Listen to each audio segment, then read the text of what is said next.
Bom dia. Hoje eu decidi retomar meus cultos, né? Eh, Me dedicando a estudar um livro da Bíblia. E eu sempre gosto de registrar aquilo que o Espírito Santo ele fala comigo durante o estudo, aquilo que ele me impressiona e dividir isso, né, com vocês. E dessa vez eu escolhi fazer por áudio. Não sei até quando, mas Deus tem propósito em todas as coisas. E eu comecei a estudar o livro de Atos. E eu grifei aqui alguns versos que me chamaram a atenção. No capítulo 1, verso 3 diz que Jesus, né, ele já tinha ressuscitado.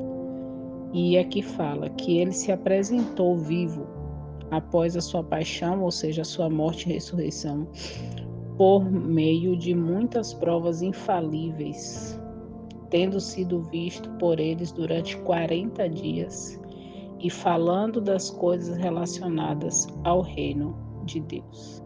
Então, nesse verso aqui, de forma específica, algumas coisas me chamam a atenção. Primeiro, que Jesus se apresentou vivo após a sua morte, né, por cada um de nós.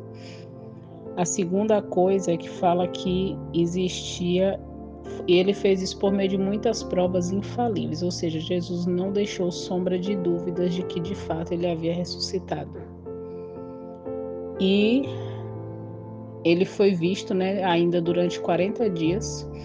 E nesse período que Jesus esteve aqui, ele se dedicou, como em toda a sua vida, a falar das coisas relacionadas ao reino de Deus. E isso me chama a atenção porque do que nós temos falado, o que a gente tem se dedicado a falar, a conversar, a estudar.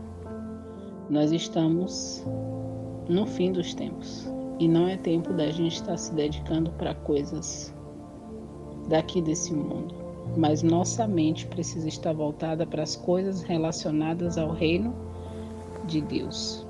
E seguindo adiante aqui, vocês podem ler os versos todos, mas me chamou a atenção novamente o verso 6, e diz assim: portanto, aqueles que se haviam reunido perguntaram a ele, dizendo: Senhor, tu restaurarás nesse tempo o reino de Israel? Verso 7, e ele disse-lhes: não pertence a vós saber os tempos ou as estações que o Pai estabeleceu pelo seu próprio poder. Mesmo depois de Jesus ter morrido, mesmo depois de Jesus ter ressuscitado, depois de 40 dias, ele apresentando e falando das coisas do reino dos céus, a mente das pessoas ainda não havia entendido o que era o reino de Deus. A mente daqueles que estavam aqui presentes nesse momento ainda não havia entendido. E eles mais uma vez queriam saber quando que seria restaurado, né, o reino de Israel, um reino terreno, né? E muitas vezes a gente está muito preocupado com isso. E eu falo de mim mesma.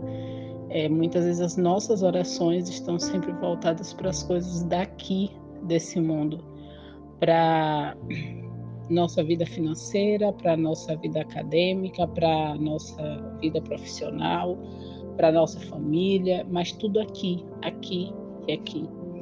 E Jesus diz para eles: não pertencem a vós saber os tempos ou as estações que o Pai estabeleceu. Deus tem plano e tem propósito para a minha vida e para a sua. E o que importa para a gente não é saber o tempo, quando as coisas vão acontecer. O que importa para a gente saber é o que Deus quer fazer na minha vida durante esse percurso. Como Ele quer me usar. O que Ele quer moldar em mim durante esse percurso. E segue adiante e fala, né, que faz a promessa do Espírito Santo, que receberemos poder para então testemunhar. E a gente conhece bem a questão de que começa pela nossa casa, pelos que são mais próximos e depois vai abrangendo, né, os mais distantes. Às vezes a gente quer começar a missão lá fora. Nossa primeira missão é dentro do nosso próprio lar. Mas Jesus foi assunto ao céu e os anjos perguntaram: homens da Galileia, por que vocês estão aí parados olhando para o céu? Às vezes a gente ora e a gente fica ali parado, olhando para o céu, esperando o quê? E aí ele fala: esse mesmo Jesus que dentre vós foi levado ao céu, ele vai voltar. Mas existia algo que eles precisavam fazer e não era ficar parado olhando para o céu. E entrando, verso 12. Então eles retornaram para Jerusalém, do monte chamado das Oliveiras, o qual está perto de Jerusalém, a jornada de um dia de Shabá. Então, assim, eles entenderam, a missão deles não ia começar em Jerusalém, eles precisariam receber o Espírito Santo, era lá no monte olhando para o céu, não, eles tinham que retornar para Jerusalém. Então, nós precisamos de uma ação para que a promessa do derramamento do Espírito Santo aconteça em nossa vida, é necessário uma ação nossa. E às vezes tudo que a gente precisa é retornar para Jerusalém.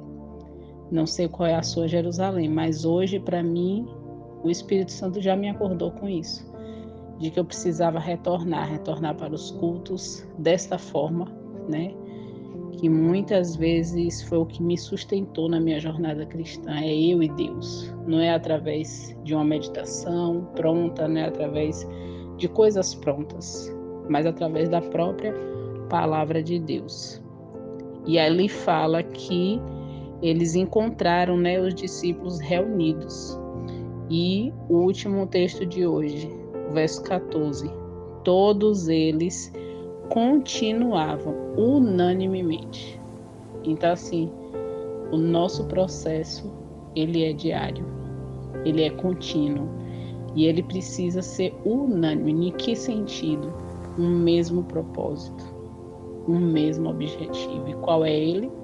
O reino de Deus.